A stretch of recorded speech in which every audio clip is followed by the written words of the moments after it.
శ్రీ సత్యసాయి జిల్లా ధర్మవరం పట్టణంలో మంత్రి సత్యకుమార్ యాదవ్ పర్యటించారు. పట్టణంలోని మార్కెట్ యార్డు వద్ద ఉన్న ఎన్డీఏ కార్యాలయంలో పారిశుద్ధ్య కార్మికులతో మంత్రి సమావేశం నిర్వహించారు. పారిశుద్ధ్య కార్మికులకు మంత్రి స్వయంగా నీళ్లు పోసి కాళ్లు కడిగారు. పశ్చిమ గోదావరి జిల్లా తణుకు మాజీ మంత్రి కారుమూరిపై తణుకు ఎమ్మెల్యే అరిమిలి రాధాకృష్ణ ధ్వజమెత్తారు. గత 5 ఏళ్ల వైసీపీ ప్రభుత్వ హయాంలో తణుకు మున్సిపాలిటీని భ్రష్టు పట్టించారన్నారు. మాజీ మంత్రి కారుమూరి వెంకట నాగేశ్వరరావు తణుకు మున్సిపాలిటీని తన జేబు సంస్థగా వాడుకున్నారని, కౌన్సిల్ లేని సమయంలో మున్సిపాలిటీపై బాధ్యత లేకుండా వ్యవహరించారని అన్నారు.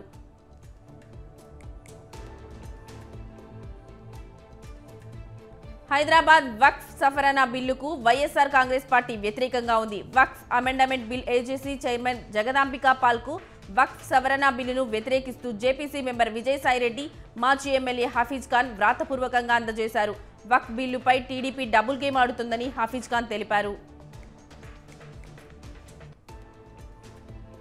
విజయనగరం జిల్లా కొత్తవలస మండలంలో వైభవంగా శ్రీ గరుడాద్రి కళ్యాణ వెంకటేశ్వర స్వామి పంచామృత తిరుమంజన కార్యక్రమం జరిగింది.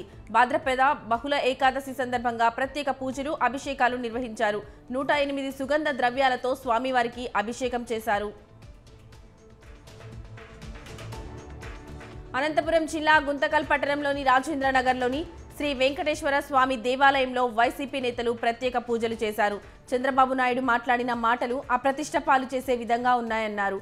అవాస్తవాలు ప్రచారం చేస్తూ ఎంతో మంది హిందువులు మనోభావాలను దెబ్బతీసే విధంగా ఉన్నాయని వాపోయారు.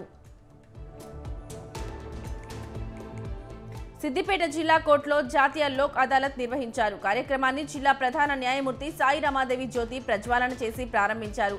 అనంతరం పలు కేసులను రషీద్ ద్వారా పరిష్కరించారు. సంవత్సరాల తరబడి కోర్టు చుట్టూ తిరిగే బదులు ఇరు పక్షాల రాజీ మార్గం ద్వారా కేసులు పరిష్కరించుకోవాలని సూచించారు. కుక్కట్పల్లిలో తాజ్మహల్ నమూనాతో ఎగ్జిబిషన్ నిర్వహించారు. తాజ్మహల్ నమూనాతో పాటు ముఖద్వారంగా ఎర్రకోటను నిర్మించారు. ఎగ్జిబిషన్ ఉదయం 11 గంటల నుంచి రాత్రి 11 గంటల వరకు అందుబాటులో ఉంటుందని, కుటుంబ సమేతంగా ఈ ఎగ్జిబిషన్ను సందర్శించాలని ఎగ్జిబిషన్ నిర్వాహకులు రాజారెడ్డి కోరారు.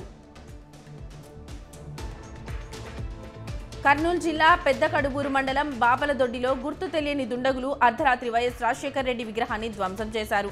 గ్రామంలో వైఎస్ రాజశేఖర రెడ్డి విగ్రహాన్ని కూల్చేయడంతో వైసీపీ శ్రేణులు ఘటనా స్థలానికి చేరుకొని ఆందోళన చేశారు. ఎవరు ధ్వంసం చేశారనే కోణంలో పోలీసులు విచారణ చేపట్టారు. పశ్చిమ గోదావరి జిల్లా నర్సాపురం మున్సిపల్ కౌన్సిల్ సమావేశం రసభాసాగా సాగింది. ఇటీవల అన్నా క్యాంటీన్ ప్రారంభోత్సవంలో వైసీపీ చైర్మన్ కౌన్సిలర్ల ఫ్లెక్సీలు చింపిన ఘటనపై కమిషనర్ సమాధానం చెప్పాలని వైసీపీ కౌన్సిలర్లు డిమాండ్ చేశారు. కమిషనర్ సమాధానం చెప్పాలంటూ పొడియం చుట్టుముట్టి నేలపై కూర్చొని వైసీపీ కౌన్సిలర్లు నిరసన తెలిపారు. ఖమ్మం జిల్లా పెనుబల్లి మండలం బయ్యన్నగూడెం గ్రామంలో పోలీసులు వాహనాల తనిఖీ నిర్వహించారు.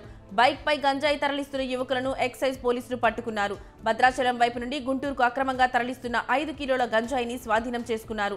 కేసు నమోదు చేసుకున్న పోలీసులు దర్యాప్తు చేస్తున్నారు.